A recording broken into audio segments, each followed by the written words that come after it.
자, 이제 임팩트 투자에 대해서 말씀드려보겠습니다. 임팩트 투자 하면 알 것도 같고 잘 모를 것도 같잖아요. 그래서 제가 한번 구분을 해봤는데 임팩트 투자는 임팩트, 투자 두 가지를 가지고 한번 설명드려볼게요. 원래 임팩트는 소셜 임팩트를 보시면 되고요. 투자는 파이낸셜 인베스팅을 뜻합니다. 이 두 가지가 결합이 됐죠. 그래서 좀 더 정리를 해보면 재무적 이익과 더불어 사회 환경적인 임팩트, 어떤 성과를 달성하기 위해서 행하는 다양한 투자 행위라고 보시면 되겠습니다.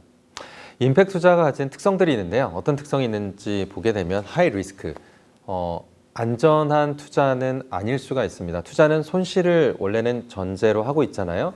그런 관점에서도 임팩트 투자는 손실의 위험이 어떻게 보면 굉장히 많다는 거고 또 초기 단계에서 투자가 아직은 많이 있습니다. 그리고 페이션트 캐피탈이라는 것은 인내 자본이라고 하는데요. 인내라는 것은 1년, 2년, 3년 정도 투자해 놓고 효과를 보기가 되게 어렵고 5년과 7년, 10년 이상 장기적으로 함께 해야지만이 성과를 볼 수 있는 부분들이 있습니다. 그리고 이런 부분과 좀 유사하지만 차이가 있는 용어들이 있는데요. SRI라는 것은 사회적 책임 투자라고 하는 부분이 있고요. 주로 상장된 회사들, 기업이 공개된 회사에서 그래도 사회적인 책임을 다하는 곳에 하는 투자를 사회 책임 투자, SRI라고 얘기합니다. 하지만 임팩트 투자는 대부분 상장하지 않는 비상장 회사에 투자하는 그런 차이가 있고요. 마이크로 파이낸스, 자, 소액 금융 여러분 들어보셨죠? 소액 금융은 소상공인들을 대상으로 대부분 진행이 되겠죠. 그래서 지금 당장 이런 음식을 만들고 이런 제품을 만드는 데 따라서 필요한 운영 자본, 운영 자금을 한 1년 정도, 2년 정도의 시간 동안 제공하는 것을 마이크로 파이낸스라고 합니다. 그리고 필란트로픽 그랜트라는 것은 우리가 흔히 듣게 되는 기부 혹은 사회공헌으로서 받게 되는 자금이라고 보시면 될 것 같아요. 자, 그리고 이것을 한번 표로 정리해 봤는데요. 이쪽 여러분의 요 왼쪽은 일반적으로 하는 투자의 모습입니다. 그래서 상장회사의 대부분이 들어가게 되고요. 그리고 우리가 오늘 보게 되는 임팩트 투자는 장기적인 부분들, 그리고 조금 더 상장을 하지 않는 어떤 스타트업이나 중소기업들을 대상으로 하고 있죠. 하지만 이런 부분들이 전 세계적으로 굉장히 폭넓게 성장을 하고 있습니다. 그리고 여러분 밑에 보시는 기부금은 일회성, 반복성으로 하는 지원들이 있지만 이 기부금은 특성상 수익률이라든지 어떤 것이 다시 돌아오게 되는 그런 것은 없겠죠. 자, 그러면 그 임팩트 투자가 생각하는 대상은 어딘지를 한번 이 표를 가지고 말씀드려 보겠습니다. 여러분의 왼쪽을 보시면 자선기관들이 있겠죠. 우리 비영리 법인, 복지재단과 같은 비영리 단체들이 있습니다. 이런 것은 임팩트 투자의 대상이 아니겠죠. 이런 것들은 개인이 혹은 재단이나 기업들이 기부금을 통해서 저희가 함께 해야 될 역할이고요. 또 여러분들의 저 오른쪽으로 끝에 보게 되면 재무적 이익을 내는 것, 상업적인 이익을 내는 것이 목적인 기업들이 있겠습니다. 이런 부분들은 일반적인 투자자들이 진행하는 부분이죠. 자, 임팩트 투자가 보는 부분은 요 색깔이 있는 테두리 부분입니다. 어떤 게 있을까요? 사회적 기업이라고 하는 이 부분은 브레이크 이븐, 즉 재무적으로 매년 순이익을 어느 정도 낼 수 있는 부분의 회사가 있겠고요. 또 어떤 부분들은 소셜 벤처, 우리는 일반적인 영리 기업이지만 그래도 어떤 특정한 소셜 미션, 사회적 가치를 가지고 있는 기업들도 마찬가지로 진행할 수 있겠습니다. 그래서 이런 부분들을 임팩트 투자가 지향하고 있는 관심을 가지고 있는 그런 투자 영역이라고 보겠죠. 한국에서 임팩트 투자를 받은 곳들의 그 지도가 하나 있어서 소개해 드리는데요. 이렇게 여행 부분, 음식, 컨텐츠, 제조 부분, 업사이클링, 그다음에 교육, 크라우드 펀딩, 보건, 플랫폼 이런 쪽으로 다양한 회사들이 있습니다. 얼마 전에 그 자료기 때문에 지금은 이 자료가 더 많아졌다고 보시면 되고 여러분들 혹시 눈에 띄는 기업들이 여기 있나요? 어떤 기업들 알고 계세요? 동구밭, 두성컴퍼니, 이온코리아. 그쵸. 여기에 이렇게 올라올 정도면 굉장히 유명한 회사들이기도 하고요. 이 회사들 가운데 어떤 것은 비즈니스를 이제 그만둔 회사도 있습니다. 따라서 소셜 벤처나 임팩트 투자는 그 사회적 가치만으로 어떤 기업의 지속 가능성을 저희가 담보할 수는 없어서 굉장히 많은 노력들과 저희들의 관심이 필요하겠죠. 2년 전에 이 임팩트 투자에 대한 한국의 모든 그런 진행하는 사항들을 한 대학교에서 연구한 조사가 나왔는데요. 한국의 임팩트 투자가 주로 투자하는 분야가 어디였냐면 흥미롭게도 바로 장애인 분야였습니다. 여기서 임팩트 투자는 실제 지분 투자뿐만 아니라 대출까지도 포함한 영역인데요. 아무래도 한국 사회가 장애인이라든지 저소득층, 사회적 기업 자원 재활용 이런 부분들에 굉장히 많은 어려움들이 있기 때문에 아무래도 자본이나 금융의 흐름들이 이론적으로 먼저 집중되지 않았나 생각을 하고요. 그 외에 다른 부분들은 아직은 굉장히 부족한 부분이겠습니다. 또 이 저희와 같은 투자자들에게 실제 물어봤는데요. 현재 진행하고 있는 투자 영역을 앞으로는 어느 쪽으로 가겠습니까? 라고 물어봤을 때 여전히 장애인 쪽 또 높은 선호를 보였고요. 그 외에 문화예술이나 환경, 자원 이런 쪽에 대해서 영향을 주고 있죠. 자, 여기서 흥미로운 것은 한국의 임팩트 투자가 선호하는 영역과 해외 임팩트 투자가 선호한 영역을 보시면 차이가 보이시나요? 네, 해외 쪽은 아무래도 개발도상국도 포함이 되기 때문에 농업이라든지 이런 부분들의 비율이 굉장히 높고요. 또 두 번째는 보건의료, 그 다음에 금융, 교육이라는 부분들에 이런 차이가 있다고 보시면 되겠습니다. 자, 저희 회사가 하는 투자 부분들을 좀 소개를 드려볼게요. 저희가 투자를 할 때 하는 몇 가지 기준은 첫 번째는 시간이 흐르고 흐르면서 그 문제가 더 해결될 것인가 아니면 그 문제가 더 악화가 될 것인지가 저희가 보는 굉장히 중요한 기준입니다. 예를 들어서 여러분들 경력단절 여성이라고 들어보셨나요? 한국의 경력단절 여성의 그 어떤 이슈들은 향후 3년 이후에 더 깨끗이 해결될 것 같다고 생각하시는 분. 더 이상 경력단절 여성의 이슈는 한국 사회에서 들어볼 수 없을 거라고 생각하기보다는 뭔지 모르지만 더 악화될 거라는 느낌이 좀 있으시죠? 그리고 시니어, 여러분 어떻게 생각하세요?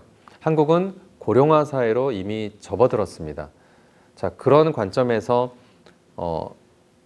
시니어 관련된 분들이 겪게 되는 문제가 시간이 흐르고 흐를수록 더 개선될지에 대해서 저희는 그렇게 생각하지 않은데 그런 부분들이 임팩트 투자자에게는 바로 투자의 가능성, 투자의 잠재력을 볼 수 있는 굉장히 중요한 부분이죠.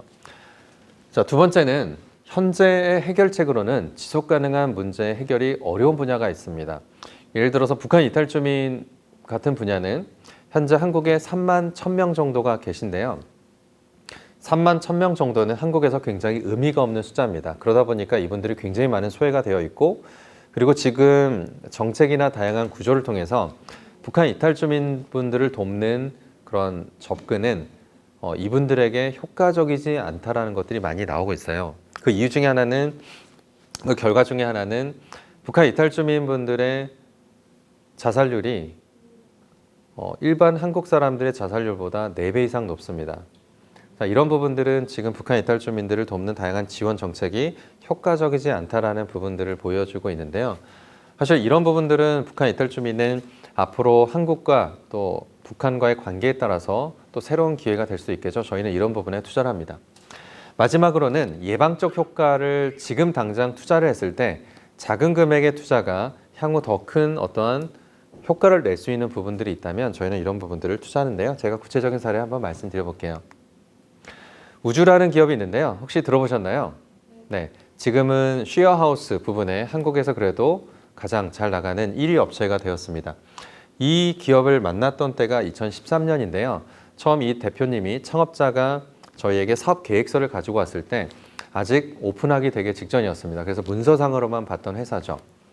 그러면서 저희가 주목했던 거는 지방에서 올라온 청년 대학생들이 서울에서 보증금 내고 월세를 내다 보면 내가 버는 많은 월급의 3분의 1 이상이 그 주거비로 많이 쓰이게 된다는 거죠. 그러면은 그런 금융 자본들을 축적할 수 있는 기회도 없어지기 때문에 여기에 있는 창업자 그룹은 이런 부분을 해결하는 것을 어떻게 할까를 가지고 이렇게 생각한 겁니다. 저희가 그래서 한번 생각해 봤어요. 지방에서 상경하는 굉장히 젊은 많은 분들의 주거 문제가 앞으로 5년, 10년 후에 더 깨끗이 해결될 방향으로 갈 것인가 아니면 더 악화될 것인가. 여러분 어느 쪽이세요? 더 어려워지죠? 자, 이게 바로 임팩트 투자자가 보는 기회입니다. 그런 문제가 더 강화되고 심화되면 심화될수록 무엇이 필요하죠? 그런 문제를 해결하는 효과적인 비즈니스, 사회적 기업들이 필요하고 그런 사회적 기업들에게 선제적으로 투자하는 것이 바로 임팩트 투자자가 하는 부분이죠. 자, 그런 부분을 통해서 저희는 2015년에 저희가 투자한 부분의 자금들을 다 성공적으로 회수할 수가 있었고요. 지금은 우주가 또 다른 큰 기업에 투자를 바꿔서 서울 권역에 굉장히 많이 확산이 되고 있습니다. 저희가 2013년에 또 지분 투자했던 곳은 메자닌 아이팩이라는 인증 사회적 기업인데요. 이 인증 사회적 기업은 한국의 최초로 북한 이탈 주민들을 고용하는 사회적 기업입니다. 이 회사는 기본적으로 종이 박스, 판면지 같은 것을 만들어서 여러분들이 농협이나 어떠한 곳에 가면 보게 되는 선물 상자 같은 거 있잖아요. 이런 세트를 만들고요. 몇 년 전에는 청와대에 납품하는 그런 고급 박스까지도 만드는 그런 회사입니다. 자, 여기에서 북한 이탈 주민들은 이 뭔가를 만들 수 있는 기술들을 배우게 되고 그 기술을 한 3년 정도만 배우시면 제지업체나 조금 더 큰 기업에 더 큰 연봉을 가지고 이직할 수 있는 기회가 나오기 때문에 메자닌 아이팩은 그런 기술이 없는 분들이 기술을 습득할 수 있는 어떤 창구 역할을 해주고 계십니다. 2017년에는 매출이 70억 정도가 됐기 때문에 이제 이런 쪽이 좀 더 잘 되면 더 많은 북한 이탈 주민들을 고용할 수가 있겠죠. 저희는 이런 북한 이탈 주민에 대한 관심들이 많아서 투자를 계속하고 있는데요. 그중에 또 한 곳이 요벨이라는 회사입니다. 요벨은 여기에 있는 박요셉 대표, 북한 이탈 주민 친구인데요. 이 친구가 스스로 창업한 한국에서는 최초의 회사죠. 앞에 있었던 메자닌 아이팩은 한국 사람이 창업을 하고 그다음에 고용된 사람들이 북한 이탈 주민이라면 여기에는 요벨은 여기에는 북한 이탈 주민이 스스로 투자를 하고 스스로 창업을 해서 또 남한 친구들, 북한 친구들 함께 고용하는 그런 모델입니다. 다양한 역할들을 하고 있는데요. 그중에 한 가지 모델은 여러분들이 어떤 기업 본사에 가보시면 1층 로비에 공간이 되게 안 쓰이고 있는 유휴 공간이 좀 있습니다. 그런 공간을 무상으로 혹은 저렴하게 저렇게 빌리고요. 또 그런 기업에서는 복지 혜택으로 직원들에게 저렴한 커피나 그 차를 제공하는 거가 많이 있는데 자, 그런 부분과 연계해서 기업에 있는 사내 카페를 저렇게 런칭을 합니다. 여기에 있는 커피 한 잔에 1,500원이에요. 그래서 직원들이 편하게 와서 커피를 마시고 그러한 사회적 상호작용을 통해서 북한 이탈 주민들은 무엇을 배울 수 있을까요? 바로 이 사회와 상호작용하는 그런 기회들을 더 많이 만들게 됩니다. 그래서 이런 것들을 지금 은행하고 몇 개 기업에 사내 카페를 만들어서 이런 것을 확산해 가고 있습니다. 다음은 루킨이라는 회사인데요. 이곳은 우리 영유아들에게 그룹이라는 팀 기반으로서 다양한 친구들과 상호작용을 높이고 팀워크와 그런 관점에서 창의성을 연습하는 관점인데요. 기존에 이런 유사한 것들이 여러분 아마 보셨을 것 같아요. 아이들에게 뭔가 창의적인 교육을 시키는 건데 여기에서의 특징은 뭐 여러의 아동들이 함께 한다 하더라도 이걸 개인 베이스로 교육 프로그램이 진행되는 관점이 많습니다. 루키는 함께하는 아동들이 협동적인 과정을 통해서 창의성이란 것은 내 개인의 역량일 뿐만 아니라 기본적으로 창의성은 집단을 함께해서 하는 팀워크가 중요하다는 것을 처음부터 아이 때부터 배울 수 있게 하는 그런 플랫폼이죠. 그래서 저희는 이번에 투자를 같이 진행하게 됐고요. 이 이야기를 듣고서 전 세계에 있는 굉장히 커다란 IT 업체가 본인들도 투자하고 싶다라고 이야기할 만큼 이런 부분에 관심을 보여주고 계십니다. 2016년에 저희가 투자했던 커피지아라는 인증사회적 기업이 있습니다. 여러분 커피를 이렇게 원두를 직접 본 경험이 있으세요? 네. 이 원두를 어떻게 로스팅을 하는지 또 아십니까? 기계로 로스팅을 하죠. 그런데 그 기계로 로스팅하기 전에 먼저 원두가 저 생산지에서부터 오게 됩니다. 그런데 그 원두에는 물론 생산지에서 원두가 좋은 것과 나쁜 것을 골라서 오긴 하지만 그 부분들을 사람이 하는 과정이기 때문에 그 원두의 요 안에는 우리가 결점 원두라고 불리는 들어가면 안 되는 원두들이 있죠. 이 원두들을 로스팅 기계가 그냥 다 섞어서 로스팅하게 되면 커피의 맛이 미묘하게 달라지는데요. 커피의 애호가들은 그것에 굉장히 민감합니다. 따라서 그런 작업들은 기계를 통해서 분류를 못하기 때문에 누군가는 사람이 그것을 분류해야 되는데요. 이런 부분들과 발달 장애인의 어떤 특징들을 연결한 비즈니스 모델을 갖춘 것이 바로 커피지아입니다. 발달 장애인 분들이 가지고 있는 몇 가지 특징 중에 하나는 어떠한 패턴을 파악하고 이 패턴과 다른 부분들을 명확하게 집어내는 부분에 장점을 가지고 계시는데요. 그래서 이런 부분들을 훈련을 통해서 커피콩 감별사라는 새로운 직업을 만들었습니다. 그래서 이분들이 뭐를 하냐면요. 원두를 로스팅하기 전에 이렇게 원두를 깔아놓고 원두에서 이상한 결점 원두들을 손으로 다 뽑아냅니다.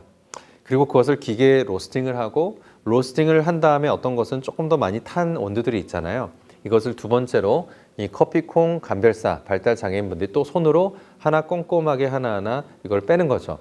그렇게 해서 모여진 로스팅은 등급이 굉장히 높게 됩니다. 그리고 그런 부분들을 다시 공급하게 되는데요.